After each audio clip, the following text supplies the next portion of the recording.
Peer পদ্ধতি একটা ষড়যন্ত্র, সেই ষড়যন্ত্র ভারতের ষড়যন্ত্র, সেই ষড়যন্ত্র বাস্তবায়ন করার জন্য এদেশীয় এজেন্টরা কাজ করছে। কনস্টিটিউশন, সেই কনস্টিটিউশনে পিয়ার পদ্ধতি নাই। জামাত আলারা কোথায় এই পিয়ার পদ্ধতি পাইলো আমার নিজেও জানে না। তাদের ঘোষণাপত্র নাই, তাদের সংগঠনে পিয়ার পদ্ধতি নাই।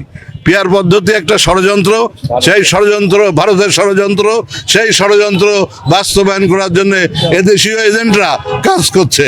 এখন কে এজেন্ট আপনারা ভালো বোঝেন, তবে আমরা এর দাঁত ভাঙার জবাব দিব রাজনৈতিকভাবে ইনশাআল্লাহ। এবং আমরা চাই সুষ্ঠু ভোট হোক। এটা ইউনূস সাহেবের কাছে দাবি।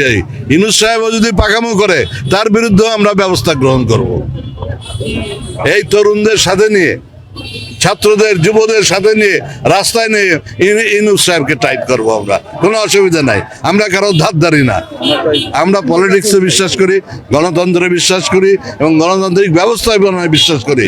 এবং এক্সট্রিম মশার কয়েল প্ল্যান্ট ফাইবার দিয়ে তৈরি, তাই সহজে ভাঙে না, সুগন্ধিযুক্ত ও নিরবিচ্ছিন্নভাবে জ্বলে। ডেঙ্গু, চিকুনগুনিয়া বাহি সহ যে কোনো মশার বিরুদ্ধে দেয় এক্সট্রিম সুরক্ষা।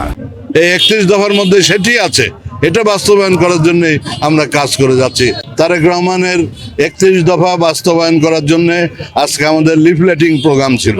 সারা কুমারখালী শহরে আমরা লিফলেটিং করলাম, এর আগেও করেছি। এবং এই 31 দফা বাস্তবায়ন করতে পারলে বাংলাদেশের সমস্ত সমস্যার সমাধান ইনশাল্লাহ হয়ে যাবে। এবং নির্বাচনের ব্যাপারে আমরা প্রচারও শুরু করে দিয়েছি। সেটি হলো আগামী 12 তারিখে নির্বাচন হবে। এই নির্বাচন অবাধ, সুষ্ঠু এবং নিরপেক্ষ নির্বাচন হবে। এই নির্বাচনে যারা বিরোধিতা করবে, যারা ষড়যন্ত্র করবে, তাদের দাঁত ভাঙা জবাব আমরা ইনশাআল্লাহ দেব, তারুণ্যের সমস্ত তরুণকে সাথে নিয়ে। কারণ এবার 4 কোটি নতুন তরুণ ভোটার আছে, আপনারা সেটা খেয়াল রাখবেন।